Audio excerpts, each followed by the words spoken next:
Well, Uganda, good morning. And I'm hoping that this morning you're walking in power, you're walking in miracles. Like Sinach said, you need to live a life of favor. And by the way, you don't even have to be religious to have favor in your life. So I'm hoping this morning that you believe that you're walking in power and that you're walking in miracles and that you live a life of favor. Good morning and welcome to Good Morning Uganda here from UBC Studios at Nile Avenue.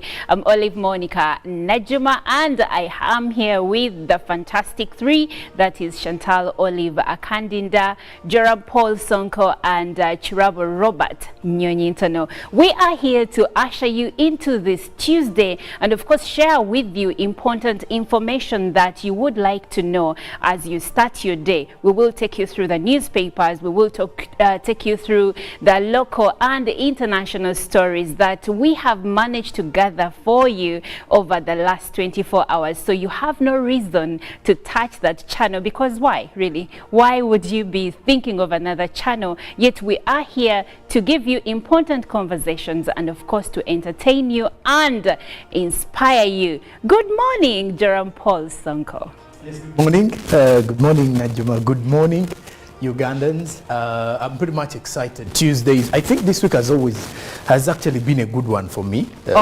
Starting from the weekend. So the week really started up so well, I should say. I don't know why Chantal is happy. But the week has been a good one since yesterday. I felt like, yeah, it is a week to really go through. No, that's why I'm happy. That's why you're happy. Yes. Chirabo is clearing his throat. Probably Chirabo also knows something that I don't know. But yes, the week started on a high note where police impounded 1,187 vehicles that they said are in dangerous mechanical condition. Now, this took place between the 12th and 19th of August 2023. So it begs for the question, Chirabo, is your bike in good mechanical condition? Godwin, on the camera, is your car in good mechanical condition? And I will run to the others on the team. I am asking because police has been very key in trying to do everything possible to, reduce road carnage. And I like this. So Chirabo, tell us, is your bike in good mechanical condition? Well, my bikes are always in good mechanical condition because I do travel a lot when we are doing charity, so I must make sure every time they're in good mechanical condition. I also really travel very early in the morning, so if you have a bike, bikes are not like cars. If it gets spoiled somewhere, then it would be a problem. So I always make sure my bikes are in good mechanical condition. But I want to thank police for that move. For sure, we've been having very many DMCs on us roads. They look at the taxis we have, these matatus, no indicators, nothing. Someone has to, even their street, someone just puts wires together. Syndicate becomes more syndicate when the brakes don't work. So this is a good move, and the fact that these cars will not get back on the streets unless they have been fixed, and the police, the inspector of vehicles, find them fitting, then they'll go back on the road. But for me, what interested me more was Operation Fika Salama on Entebbe Express Highway, and it's beginning today. So if you're using Entebbe Express Highway and you think you're just going to fly because it is a highway, instead of driving, well, this time police is going to be there, and it's a joint operation. It's not only going to be having only police, and they will curb people who are over speeding. Because much as it's express highway, there are speeds that one is supposed, and there's a lot of road furniture there telling you this and that. But the problem with Uganda is never read those signposts. That's why you find someone, and you just tell him, look up. That thing is directing you that this is where you're heading. But it's like, I'm lost, how do I get to Nkumba? So speed limits, you must know what speed are you supposed to be cruising at the particular place on that Entebbe Express Highway. Otherwise, you'll be nabbed, pay a fine, and you'll be very inconvenienced. Now, the worst is when you're going to the airport or taking someone and they have a flight, and then police gets you, and they're good at wasting time, Even when he's simply going to give you a receipt, he'll still, instead of just saying, okay. And the good thing is they're also going to be using cameras this time around. So you Okay. may not say a police officer, but you may be stopped and told a camera nabbed you. This is evidence, please pay this receipt. Well, interesting. And, you know, on this program, we have talked immensely about road carnage and, of course, a lot of road awareness. And I like that the authorities that be are moving in the right direction regarding this. But away from road carnage and road safety, I am curious to know what Joram Paul Sonko would like to share with us this morning. Well, mine is also rotating around police reports that was released, still around road accidents and the increasing road accidents that we have. Because according to a report from police, it clearly shows that 2,000 people have been killed due to road crashes. That is in a period of 6 months this year. So that clearly shows you that we really need to be worried, first of all, about the kind of vehicles that we have on the roads. Are they in good mechanical conditions? Then following the road signs as well, because these statistics clearly show that road crashes have increased by 12.8%. That is since last year. So that's a very huge increase. And I think this is one of the same reasons as to why we have the breathalyzers back on board. Of course, now the Operation Fika Salama coming back on board to make sure that we curb these road accidents. And I think the drivers, the pedestrian, the riders themselves, we really need to be very cautious while using these roads because these are statistics that are really worrying for anyone out there in regards to these particular death rates that have been recorded. Yeah, that's true, and really saddening. Now, my namesake, Olive Chantal, good morning. Good morning, Olive. How are you? I am well. You earlier said you know something about Sonko's weekend that you won't, but I won't go into that. What do you have to share with us this morning? I landed in a very interesting story that has a lot to do with the Prime Minister, Robin Nabbanja. Now, the military assistant to the Prime Minister, Robin Nabbanja, was arrested and detained over allegations of putting a police officer who had responded to a traffic accident in which the senior military officer was involved at gunpoint before assaulting him. Whoa. We all do know that police and the military or the UPDF have always had their fair share of back and forth. Every time they meet, it's guns out. In most cases, actually, it's guns out, you know, towards each other. So this, and to make matters worse, he was actually driving under the influence. Yes. So there is more. There is the whole pulling out a gun. A gun, especially assaulting a fellow officer. Exactly. It shouldn't be like that. It shouldn't be assaulting a fellow comrade, literally. And this is what he did. And the unfortunate bit is, it is reported he was driving under the influence. And usually these people also behave like they're untouchable. Yeah, there is something about people and being close to power. For some reason, because they are close to power, they think that they have power too. But then they make the person, like in this case, the Prime Minister, look bad. You know, Ugandans can be judgmental and say you can't even rein in the people that are close to you.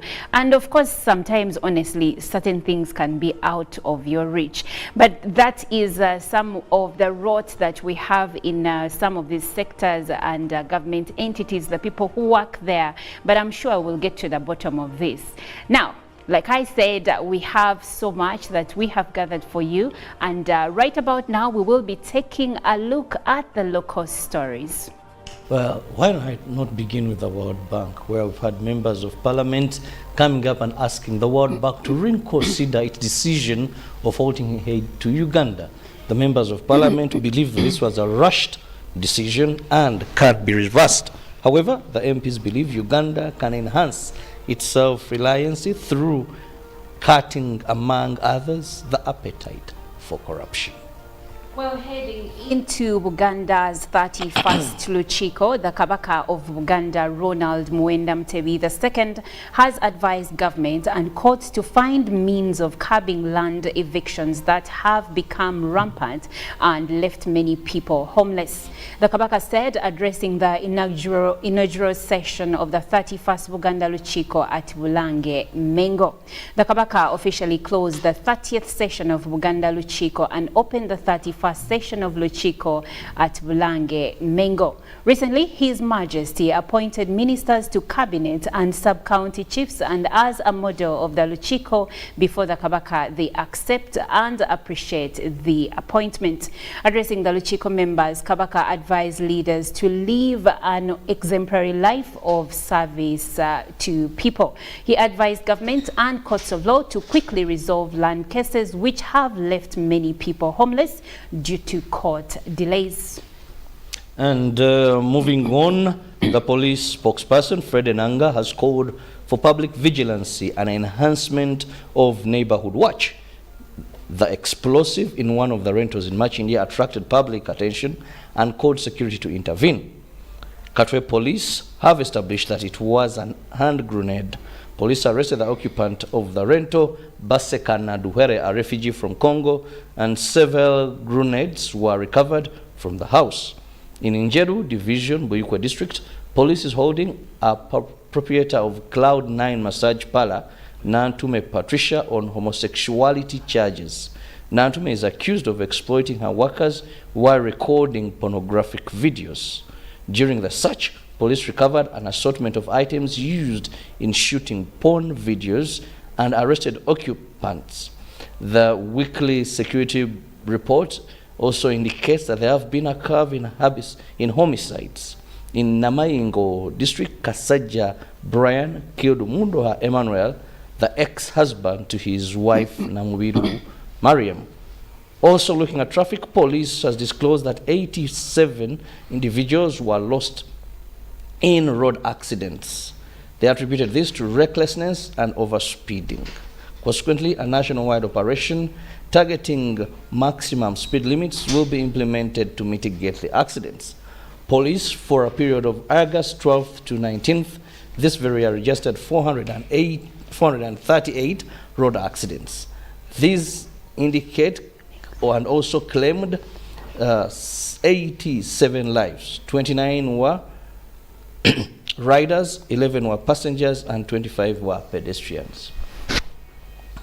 And moving on, let's take a look at the international scene, starting off with Russia. Now, the Russian mercenary chief Prigozhin posted his first video address since leading a short-lived mutiny in late June, appearing in a clip possibly shot in Africa that was released on Telegram channels affiliated with the Wagner Group.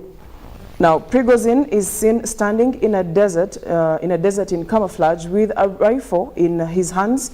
In the distance, more armed men and a pickup truck. Prigozhin's comments and some posts in the pro-Wagner channels suggested it was filmed in Africa. The temperature is 50 plus, at least 122 degrees Fahrenheit, everything as we like. The Wagner PMC makes Russia even greater on all continents and Africa more free. Justice and happiness for the African people. We are making life a nightmare for ISIS and Al-Qaeda and other bandits. That is according to Prigozhin. And moving on, the judge in the state of Georgia has set a bond of $200,000 for former United States President Donald Trump as he faces charges of attempting to overturn the state's 2020 election results. Fulton County Superior Judge, that is Scott McAfee, approved a bond agreement yesterday, according to the court filings. The agreement shortly before Trump announced he would surrender himself to Georgia authorities come Thursday. Can you believe it? I will be going to Atlanta, Georgia on Thursday to be arrested by a radical left district attorney, Fannie Willis, Trump said on a social media post yesterday afternoon. The bond agreement sets out strict rules for Trump's behavior in the lead-up to trial. He is barred, for example, from making any direct or indirect threat against those involved in the case. And speaking matters, South Africa will not be forced to side with any global powers President Cyril Ramaphosa said on Sunday as he readied to host a summit of major emerging economies. The meeting in Johannesburg this week of BRICS nations, Brazil, Russia, India, China and South Africa, will seek to widen their influence and push for a shift in global geopolitics. South Africa's hosting of the summit has turned a spotlight on its ties with the Kremlin, especially as it has refused to condemn Russia's invasion of Ukraine. While some of our detractors prefer overt support for their political and ideological choices, we will not be drawn into a contest between global powers, Ramaphosa said in a televised State of the Nation address. And away from that, we speak matters climate. Some of the most intense marine heat increases on Earth have developed in seas around the UK and Ireland, and this is according to the European Space Agency. Water temperatures are as much as 3 to 4 Celsius above the average for this time of the year in some areas, according to analysis by ISA and the Met Office. The sea is particularly warm off the UK's east coast from Durham to Aberdeen and off northwest Ireland. The Met Office says the reason is partly human-caused climate change, but other less understood natural and man-made factors appear to be driving temperatures up further. The ESA data shows seawater around virtually the entire coastline of the British Isles is warmer than usual.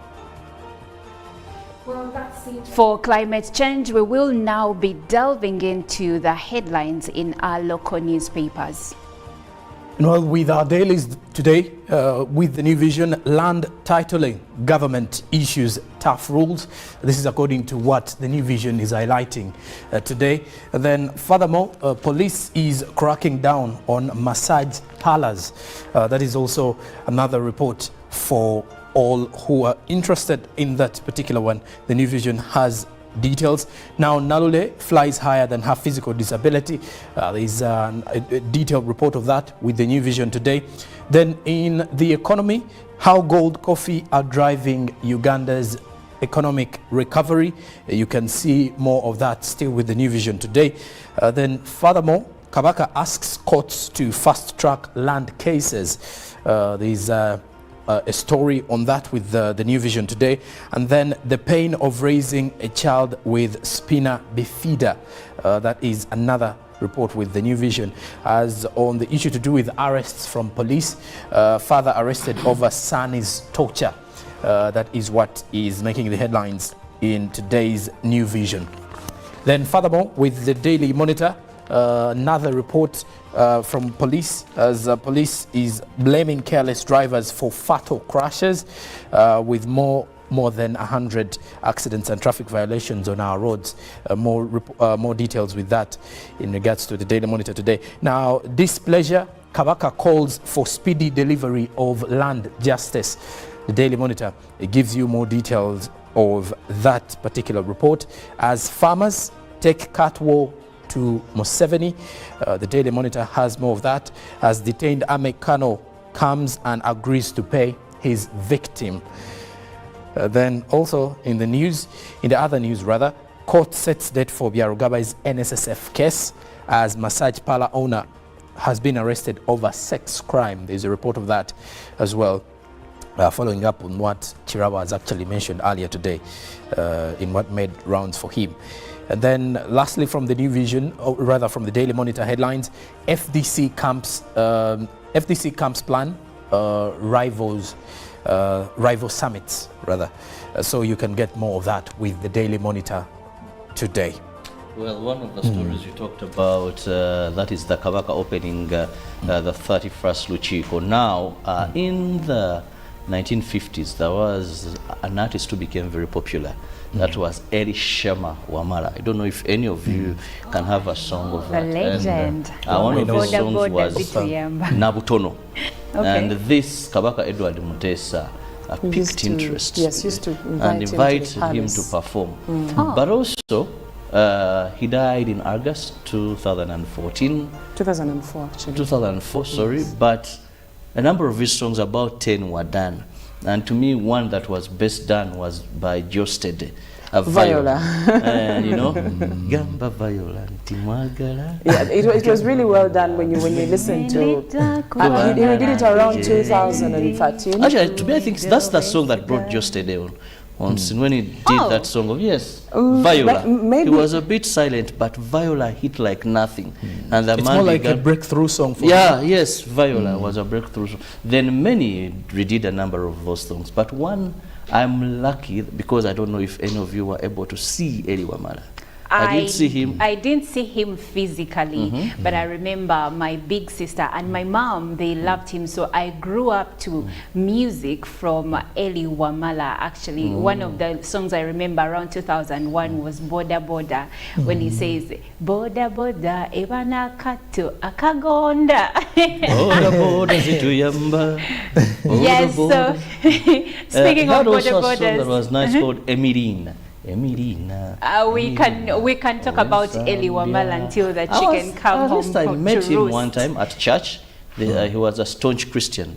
It is around Namugongo. There was this function, and this man came. He was so smart, very clean, and musicians of those days, you need not to have dreads, then have torn trousers, pants, have balance, look so funny. They are very organized.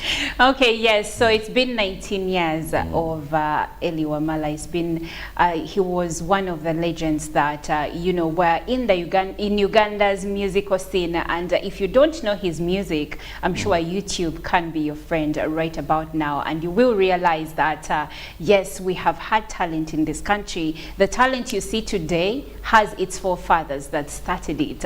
But speaking of that, we will be taking a short break, and we will be back shortly. Live from UBC Studios in Kampala, this is Good Morning Uganda.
Well, Uganda, good morning. And I'm hoping that this morning you're walking in power, you're walking in miracles. Like Sinach said, you need to live a life of favor. And by the way, you don't even have to be religious to have favor in your life. So I'm hoping this morning that you believe that you're walking in power and that you're walking in miracles and that you live a life of favor. Good morning and welcome to Good Morning Uganda here from UBC Studios at Nile Avenue. I'm Olive Monica Najuma and I am here with the fantastic three, that is Chantal Olive Akandinda, Joram Paul Sonko and Chirabo Robert Nyonyintono. We are here to usher you into this Tuesday and of course share with you important information that you would like to know as you start your day. We will take you through the newspapers, we will take you through the local and international stories that we have managed to gather for you over the last 24 hours. So you have no reason to touch that channel, because why, really? Why would you be thinking of another channel? Yet we are here to give you important conversations and of course to entertain you and inspire you. Good morning, Joram Paul Sonko. Yes, good morning. Good morning, Najuma. Good morning, Ugandans. I'm pretty much excited. Tuesdays, I think This is Studios in Kampala. This is Good Morning Uganda.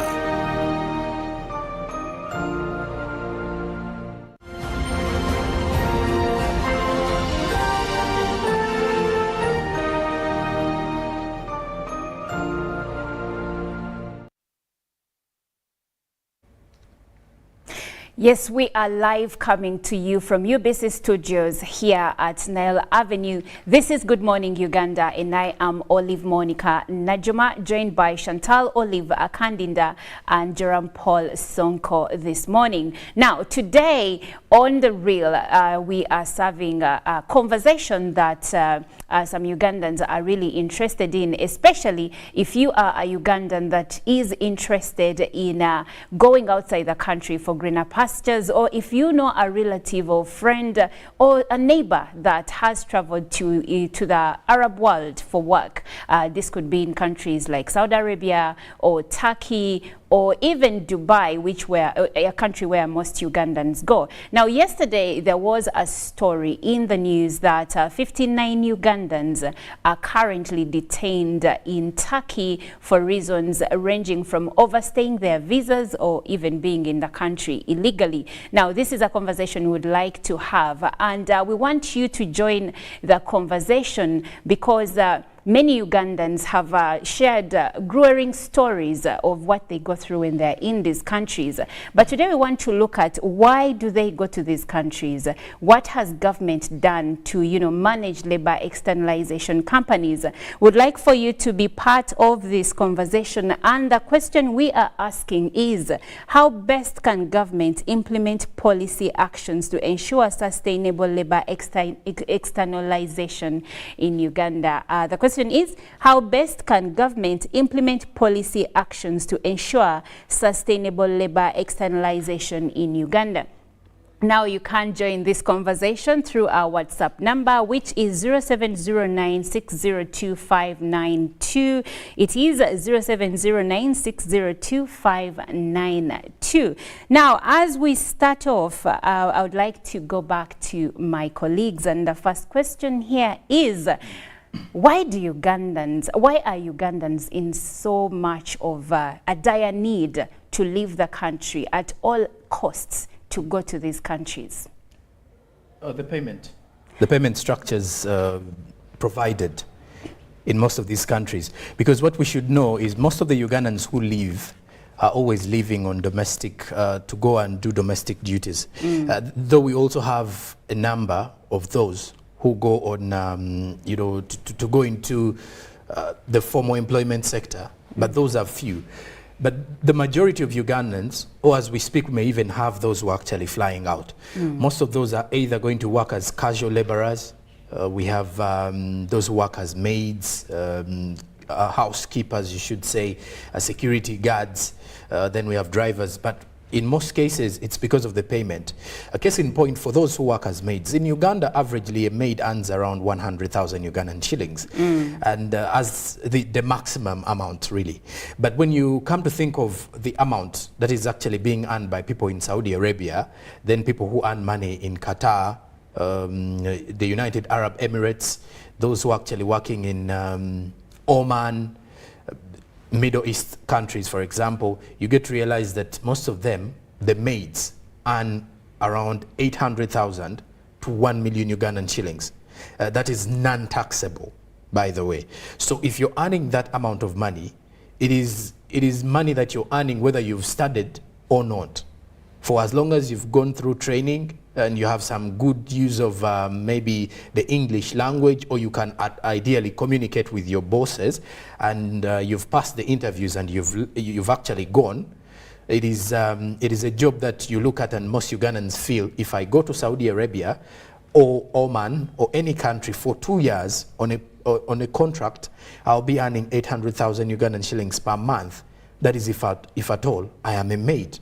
Now, for a housemaid who has been earning 100,000 Ugandan shillings, and if at all you've been working for a boss who is more generous, and they've been giving you 150,000 or 200 per se, which I should say are very few, you'll get to realize that 800,000, for crying out loud, will be good money for you. So you'll definitely want to go to Saudi. Well, interesting. By the way, it's important to note that currently the Ugandan government doesn't have an arrangement with Oman. So if there is a labor externalization company that is promising to take you or someone you know to Oman to work as a housemaid or a house help, domestic worker, Yes. that labor externalization company is not recognized by the government, because the ones that are recognized know that they do not. Uganda currently is not in agreement with sending domestic workers to Oman. Oman, yes. By the way, we only have a bilateral with Saudi Arabia, to the viewers,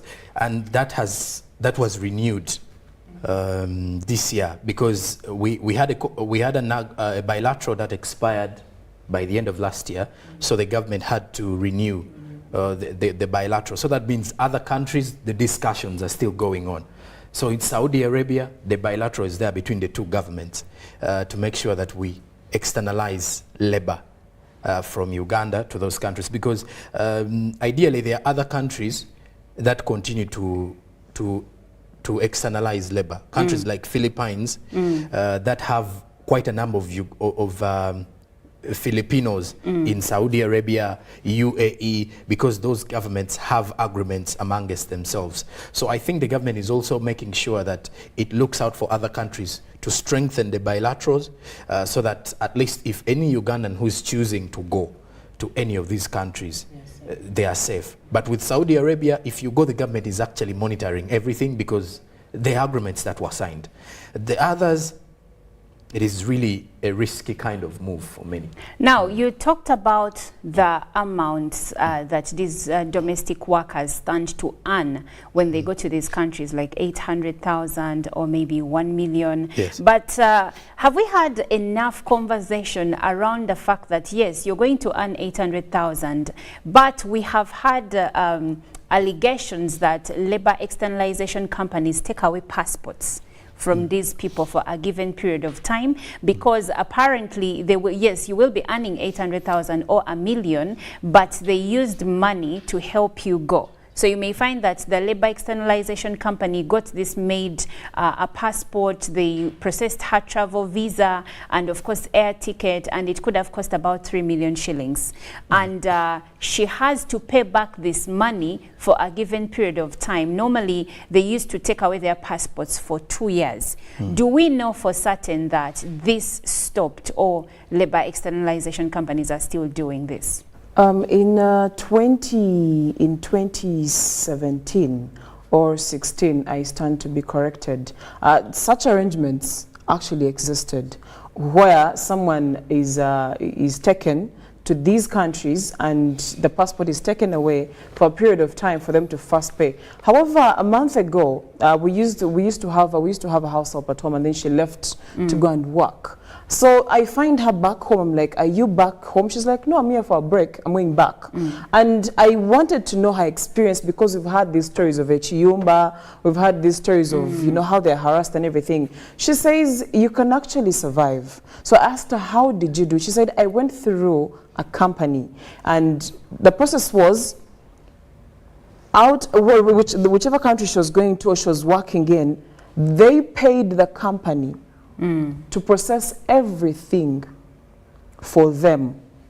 However, this company tells you you're processing your own passport and any other documents. The most we're going to do for you is a ticket and a visa. That's what we're going to do for you. But the rest of the documents, passport and everything, you're going to do it for yourself. Yet they were paid to run everything. Now, where they would, where there was a point where they would take away these people's documents, especially the passports, was because there was a tendency of these people thinking they're going to go under the guise of, I have got this job, and then when they get there, they run away and go look for work elsewhere that is apparently not housekeeping. Let me bring it down even to our country, Uganda. Do you know that we have house helps that leave the villages and say, if only I can get to Kampala, I'll figure out life. So that person comes under the guise of, I've come to work for you, Olive, and then I get here, and 1 week down the road or a month down the road, I run away, I disappear. Please note that you've put in transport, you've paid a particular person to get you this person, and then the person has run away, they've disorganized you. So the same habit is what they were carrying when they were going to these countries. And this is why we would have cases where after getting them, they would be detained and they would be locked up. And we had cases of them being tortured. So among other reasons, of course, somewhere they're making, somewhere not. But in the moment, of course, there's been regulations that government has tried to put in place to regulate some of those things, how much is being paid, who pays what, because there is that understanding that most countries will pay a company and say, I am looking for these particular workers in this age bracket with these kinds of qualifications. So the biggest percentage of these companies are paid, and these people are not supposed to be incurring these costs. Now, depending on the company you work for and how their integrity is to be put forward, then it depends. That's when you get to know that you're either paying or you are not paying. But some of those cases are still there, though they have reduced. With government regulations that were put in place and the revisions in 2021, a lot has changed in terms of how processes have been running over time. Okay, and I would like for us to actually dig deeper into the government processes, the processes the government has put in place to ensure that Ugandans that go to these Arab countries for work are treated well. But before that, you mentioned the labor externalization companies and the information sometimes they withhold from these people. And I'm curious, do we think that these maids, especially maids, because when you look at the numbers, majority of the people that go to these countries for work are women. Last year, over 1,000 Ugandans were in detention, were to be deported back to Uganda, and 600 of them were deported, but of these, 1,000 were detained, 600 were to be deported, and of these, majority were women and children. So the question here is, do these labor externalization companies tell the whole truth and nothing but the truth to the people they are taking? Do they paint a clear picture of what life there is, how much work is expected from them? Because I've seen maids saying that they went there and the house has like 20 people living in it and she's the one to work for everyone. Do they ever tell them the scope of work they are going to face? Yes, I believe they do, because first we have quite a number of registered companies, over 100 registered labor recruitment agencies. Now, the other challenge we have is finding out or looking for a company that is registered. And when you sit down with most of these leading associations of labor externalization groups, they will tell you there's an issue about disparity amongst the job seekers in Uganda, because you've been jobless for 2 years, 3 years, now you're looking for a job. we've heard of case scenarios whereby someone sells off a piece of land from their own place so as to get a job out of the country. And in most cases, most of the Ugandans who fall prey to such situations is because they are using the wrong channels, whereby someone promises them a job and the idea is within 2 weeks you will be out of the country. Unrealistically. Now, in most cases, most of them don't even go through training because with some of the recruitment agencies that we have, I won't say all, but most of those have areas where they train these particular casual laborers, for example, you know, on how to handle their bosses. The training at times takes weeks as they are processing their passports and their work permits the other side, as well as trying to, you know, to prepare them. But then there are others that don't do because they are more like they want to get money out of the entire thing, because as a labor externalization company or a recruitment agency, they are privately owned. So believe it or not, their main emphasis is we have to get money out of anyone who's moving out. So how come we keep hearing stories of mates who say the work was too much, I was not prepared for this kind of work? For me, it feels like someone withheld information somewhere, because most of these girls say, first of all, the houses are huge. We know how these houses look like. And we know the culture in some of these countries is that extended family and everyone lives together. And it is one person to serve all of them. There is a story I read of one of them that came back to the country, and she said around festivities like Eid, she would work sometimes for 20 hours or even 22 hours, and she sleeps for 2 and she's back on her feet. She has to cook for all of these people and clean up and then cook again, you get. And every time I see a story like this, I go back to the question, are these girls told the truth? So that, because you know, if I'm going to work at UBC, they will tell me what I'm going to do. I will know what to expect at my job and where I need to push myself. But it sometimes feels like these ladies and even gentlemen sometimes go in blind. In most cases, they actually go in blind. In most cases, they are not told of the exact expectations. This particular young lady tells me, but the difference is what is portrayed sometimes is not what is there. And she goes ahead to say, these houses are very huge. You are not allowed to step out because apparently most times when they would step out, they would run. And she says the work is really too much.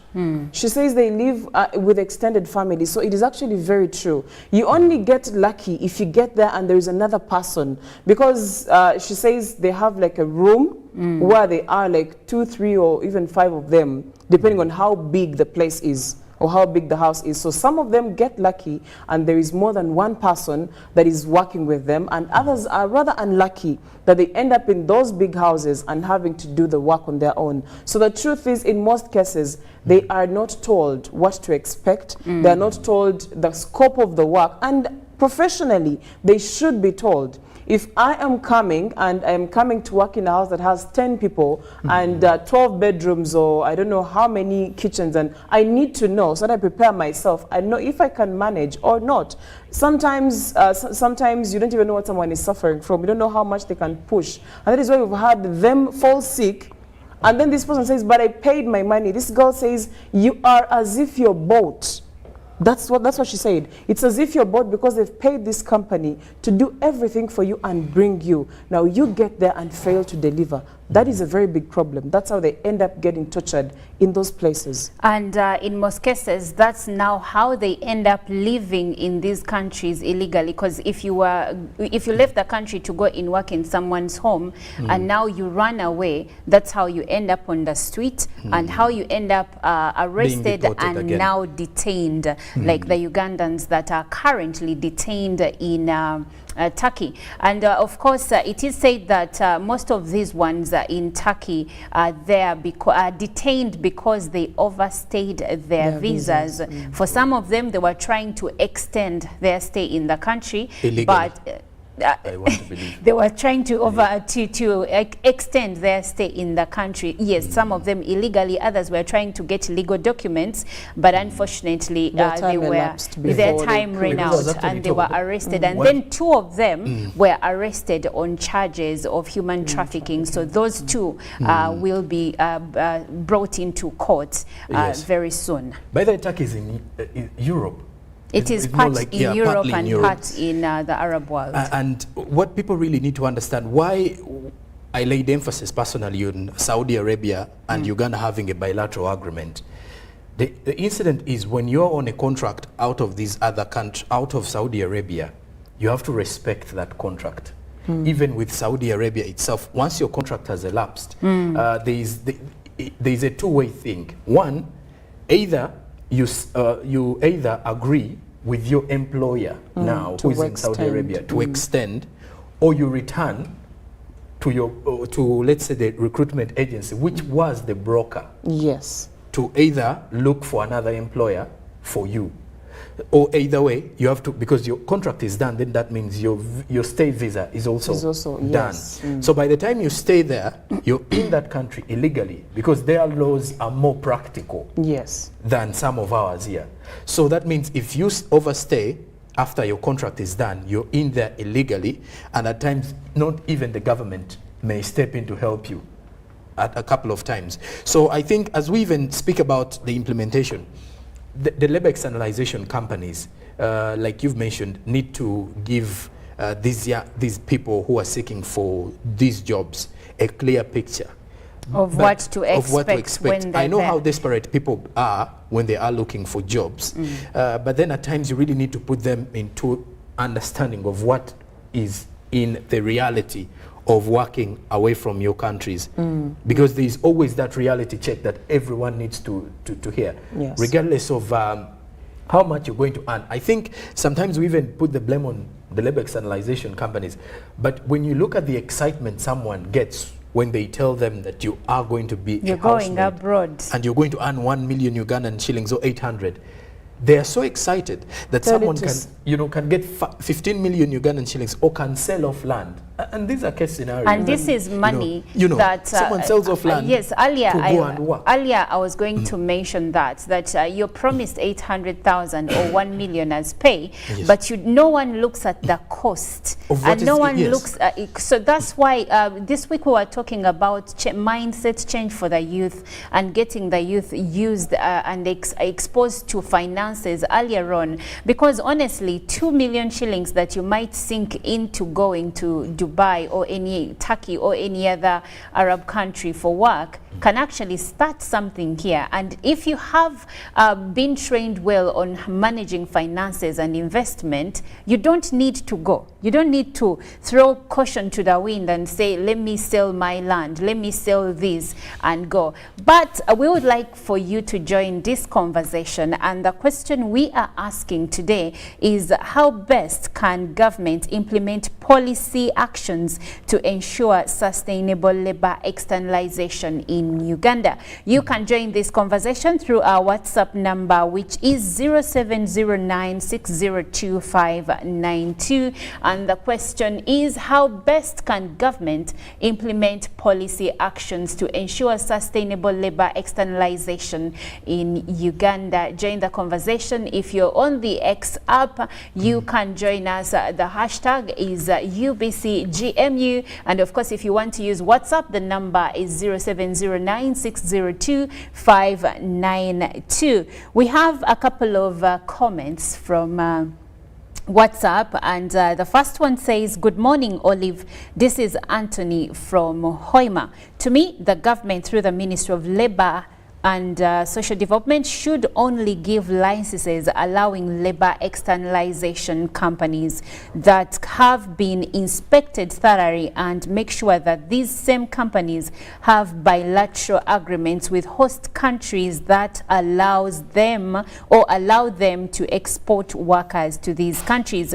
This simply means that these companies should have offices in the home country and the host country, or be registered with the Ugandan embassies in host countries. Otherwise, our brothers and sisters are meant to suffer under the guise of the companies. Most of the people behind these companies are fraudulent. Thank you so much for your contribution. You didn't leave... Actually, yes, you did. Good morning, my friends. I'm Subuga Geoffrey from Jinja. Ugandans are leaving Uganda to Arabic countries because of the government at home. This government has done nothing to its people. Just imagine a country without minimum wage. Investors pay workers any amount they feel like, and in most cases, it ranges from 3,000 shillings to 8,000 shillings. Guys, check the inflation rate in Uganda. That amount of money can't even purchase basic needs of this worker, and that's why they leave the country. Someone can't work for a kilogram of posho only. And the next says, I'm very much grateful for the program going on. Also keeping acknowledging the good performers like late Bali Francis. Thank you very much. The man used to read the news without reading anywhere. 1984, we had a history teacher who could give us notes from his head. Okay, thank you so much for your appreciation of the legend.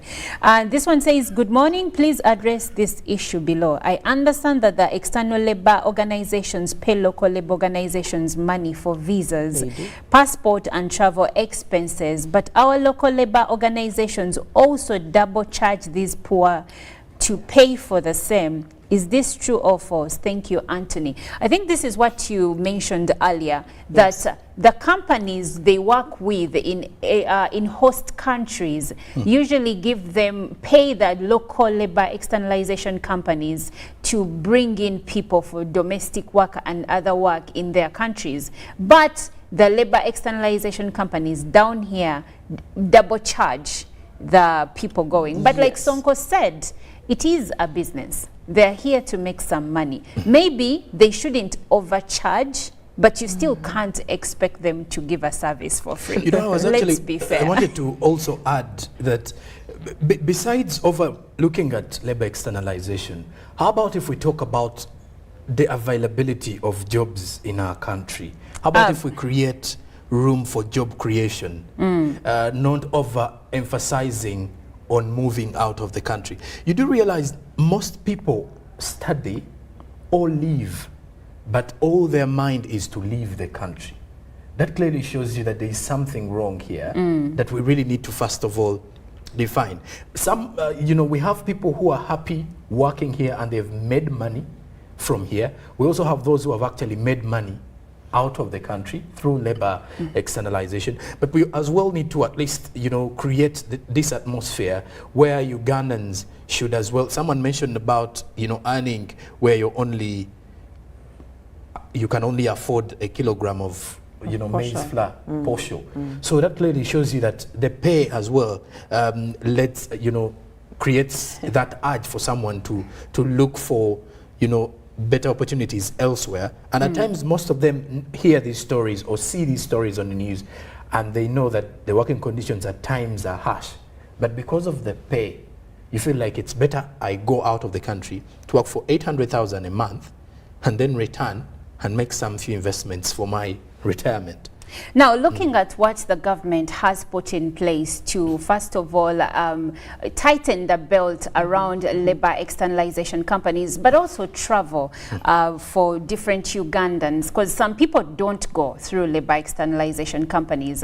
They end up going to these countries and stay there illegally, of course, making the country look bad when things go south for them, and the government now has to spend taxpayers' money to bring them back home.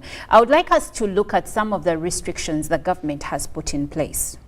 As of 2021, the government of Uganda put several measures, introduced some and also amended some to make sure that since you have decided as a Ugandan to go work somewhere else, I mean, you have the freedom to if you want. These are some of the, the guidelines. Number one, restricting ownership of recruitment companies to only Ugandan nationals. There was a point where some of these agencies were not owned by Ugandans, and this left a lot of questions and a lot to be desired, especially on how do you look out for these people. Then also there was where a Ugandan recruitment agency is paid fees by a foreign recruitment agency, the Ugandan recruitment agency shall not charge any migrant worker any fee.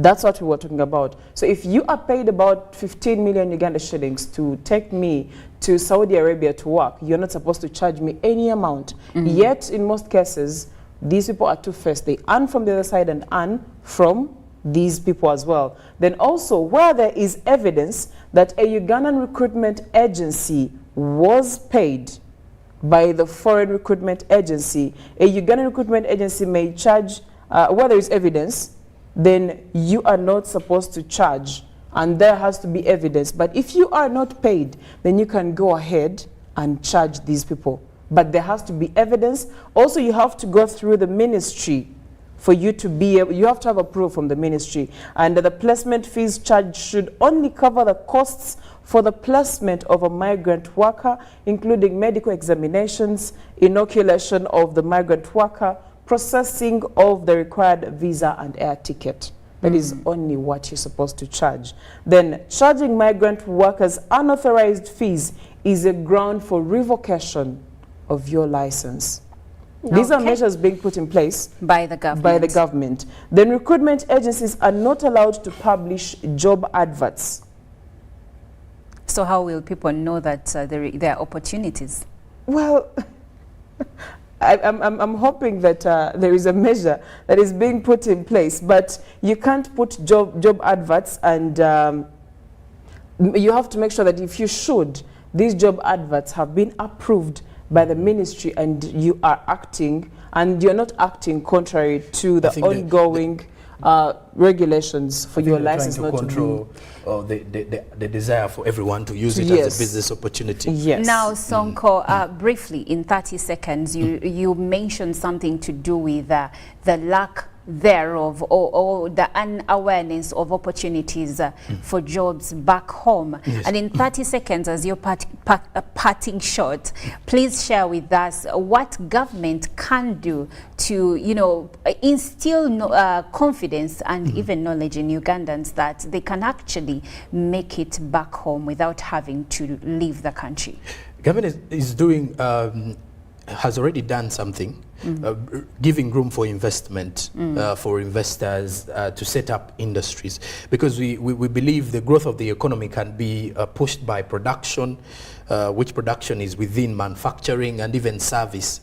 So when you look at production itself, if we increase our production as a country, it is something that we should focus on, but ideally also creating an investment environment for our local investors to set up businesses so that they can employ Ugandans, and also supporting skill-ups or supporting startups of Ugandans so that they can ideally earn from their own as well. Okay, well, I have so many comments from you. I will read just a few before we take a break, but this conversation continues online. This one says, good morning, family. In the first place, government must be careful while giving out licenses to those companies. Many companies that are unregistered take people in wrong places and they end up starving, and even registered companies fail to fulfill all the duties agreed on paper. So government should not only give out permission, but it's incumbent on it to still inspect these companies, because the more they evolve, the more complaints we receive of torture, theft by the companies themselves. Even ministries like gender and labor, immigration and internal affairs are still reluctant due to the fact that people are always congested at their offices, which promotes corruption. Lastly, government needs to create a conducive working environment at home, because majority of people leave home not willingly but desperately. Otherwise, more cases of brain drain are increasing, which affects the country in the long run. This is Cricket Derek Gargamel from Makindye.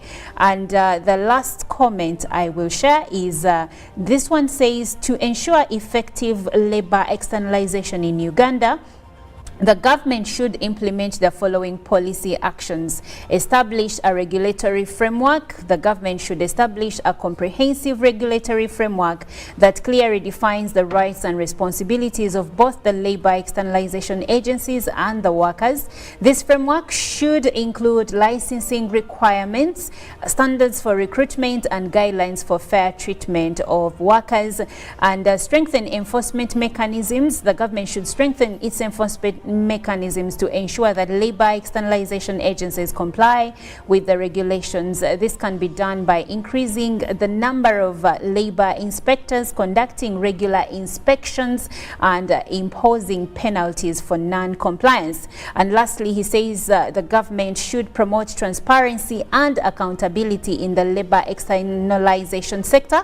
This can be achieved by requiring agencies to disclose their recruitment fees and charges, ensuring that workers have access to information about their rights and entitlements, and establishing a mechanism for addressing complaints and grievances. This is from Stephen Aloro from Yei, South Sudan. Thank you so much, Stephen, and thank you so much. There are so many comments from you. Thank you so much for being a part of this conversation. The conversation goes on online. This is still Good Morning Uganda.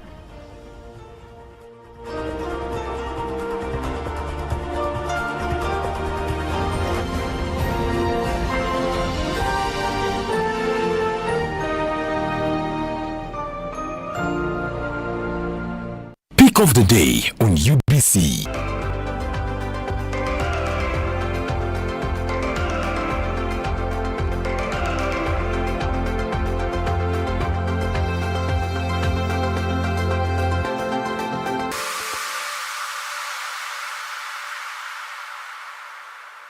Was brought to you by MTN Momo Pay is the easy way to pay. Dial *165*3# or use the MTN Momo app. You don't need cash. MTN Momo Pay is safe and free.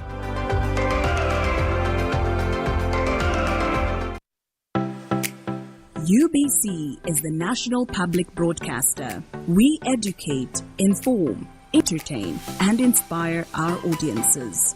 You can watch us on free-to-air channel 001, DSTV channel 282, GoTV channel 371, Star Times channel 201, Zuku TV channel 20, and Azam TV channel 350. Even when your subscription expires, you can still watch UBC for free on your pay TV platforms. Juko. Yo. Check the shopping, man. What's your secret? Haven't you heard of the parish development model PDM? Yes, I did, but I thought it was just a talk. No, Sebatia. It is real. I and a few friends together formed a circle, accessed money from the PDM, invested in a portrait project, and now things are moving. Juko.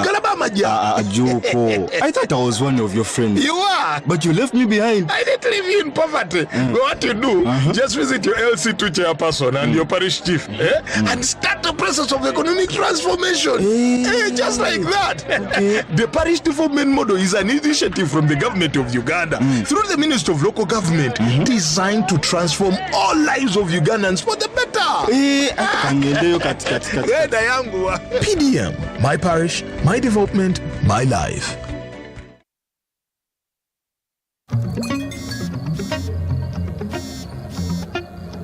Hello, darling. Hi, Granny. What did you do this weekend? Well, on Friday, I went on a science trip with my classmates to Windy to see the gorillas. Then, we watched the cup final in London. On Saturday, my friends and I met up to hunt some dragons. Again. Also, I taught the vacuum cleaner and the TV this new dance everyone's doing. They're really getting into it. And on Sunday, I went to bed watching the world from space. And you? Yeah, seriously, Granny. With Airtel 5G's lightning fast speeds and seamless connectivity, you won't believe what's next. Airtel, a reason to imagine. Live from UBC Studios in Kampala, this is Good Morning Uganda.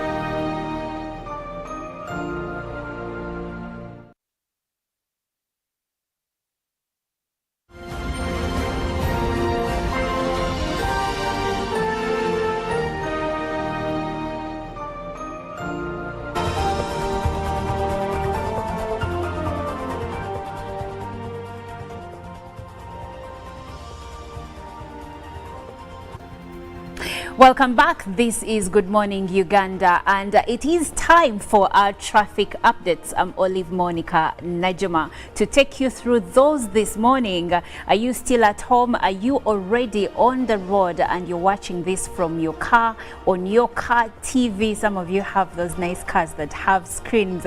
Yeah, digital transformation is everywhere. So anyway, today we are going to be looking at the route from Entebbe Road, but our main focus is going to be around the areas of Chibuye. So if you're coming from those areas, we are here to guide you through the morning traffic as you head into Nsambya, head into Kampala, like the heart of the business district.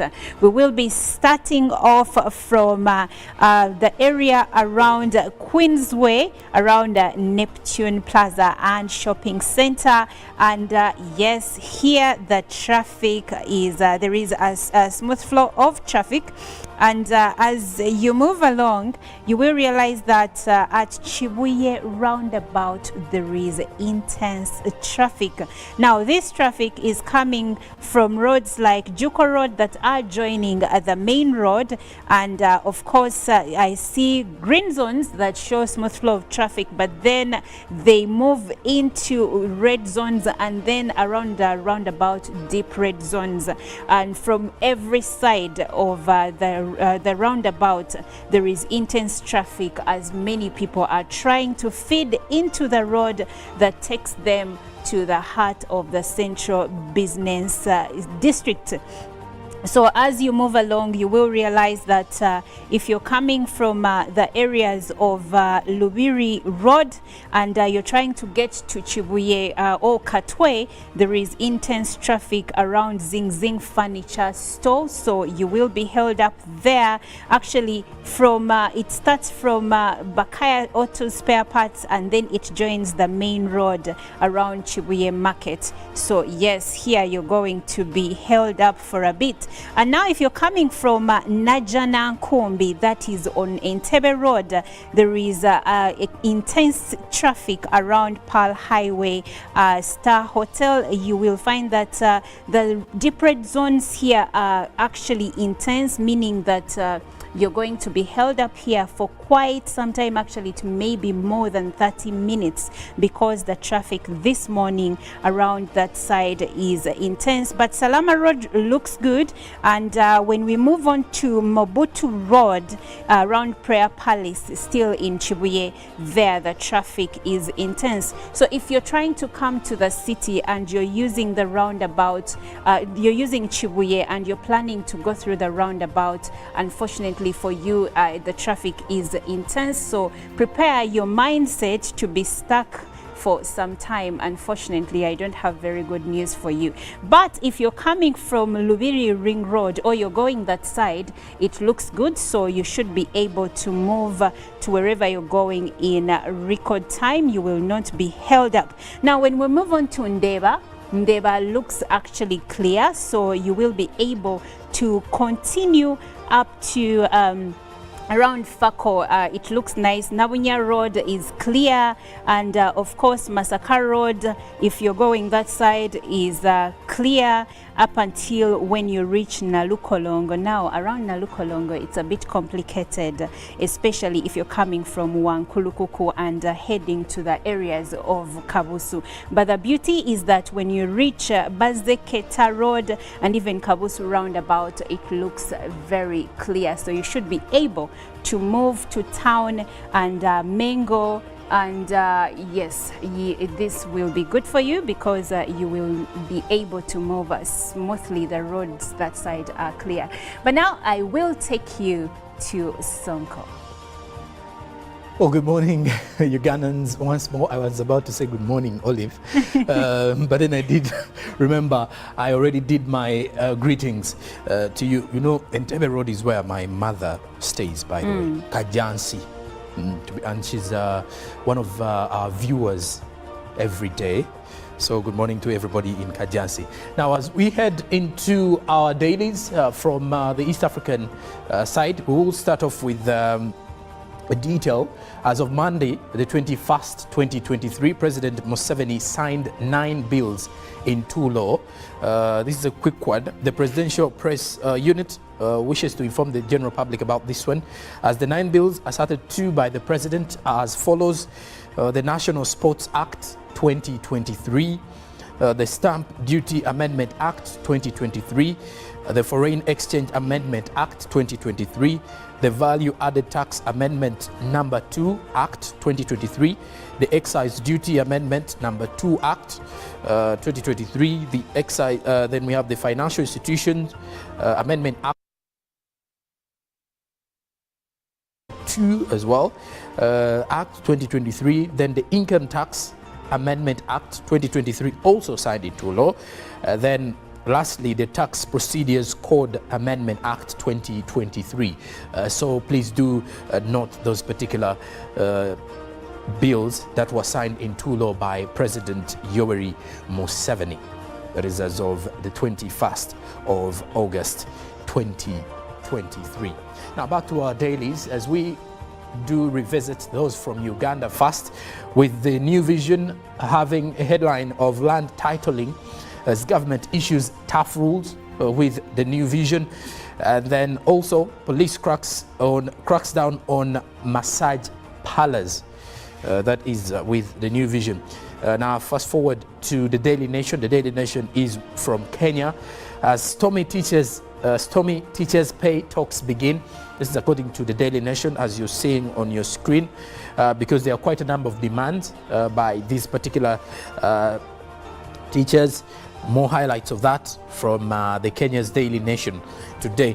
Then furthermore, the technical team has until Friday to draft agenda for Raila Odinga and Ruto dialogue. The leader of opposition in Kenya wants a dialogue with the president. So the technical team is still having until Friday to draft an agenda for that dialogue and how it will definitely flow. Now, in regards to health, a new study roots for boys' vaccination against HPV. That is in Kenya. Now, scam, 6 Kericho County officials face ouster over Lodiani crash victim funds scandal. That is according to what the Daily Nation has. Now, in the Healthy Nation, the truth about supplements. The Daily Nation gives you more details there. Now, in the other reforms, state agency in race against time to abolish CBC subjects. That is in Kenya, as well as Kenyatta University bags most trophies as musical festival closes winners gala today. And then also Kenya and Indonesia seal trade deals with consumers securing low-cost cooking oil. Now, lastly, from our dailies across the East African region, we look at the Citizen in Tanzania, how the dollar's appreciation is affecting servicing. Tanzania is facing a mounting challenge in servicing its external debt as the US dollar's appreciation against the shilling. As Indonesia's president's visit is set to boost relations between Indonesia and Tanzania. Now, elsewhere, clerics mean no harm when they criticize, says the ELCT, that is in Tanzania, as work on BRT 5th phase to commence in December this year, as the parastatal chiefs warned over abuse of authority. That is furthermore in Tanzania. Now, on the matters to do with the national verdict, ex-police officer jailed for 20 years over 200-kilogram bag haul. Well, of course, now that is it across the East African region, and Kenya and Tanzania in particular. Now we head into the Good Morning Uganda business update this morning as we look at the Forex updates or the Forex rates as they closed off yesterday and today. Now, speaking of the US dollar, as of the opening on the 21st of August, it was buying at 3,732.71 shillings and selling at 3,742.71 shillings. And by midday, buying a US dollar was at 3,725.67, a change in a few points. Then selling was at 3,735.67. And at the same time, it was closing at the same. Now, the Great Britain pound by midday was buying at 4,746.13 Ugandan shillings, while selling at 4,758.87 shillings. Now, the euro by midday was buying at 4,053.90 shillings, while selling at 4,064.78 shillings. Now, the Kenyan shillings by midday was buying at 25.81 shillings, while selling at 25.88 Ugandan shillings.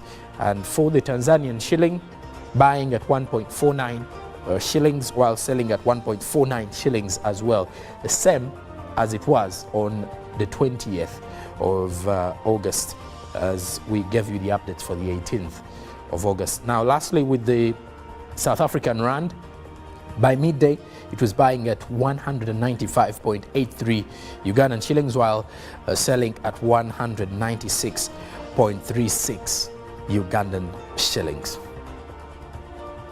Well, good morning still, and you're still watching Good Morning Uganda. It's Tuesday. After the break, Chirabo joins the team as they discuss more details with the GMU agenda. So stick around as we are still here to inspire your mornings. Good morning.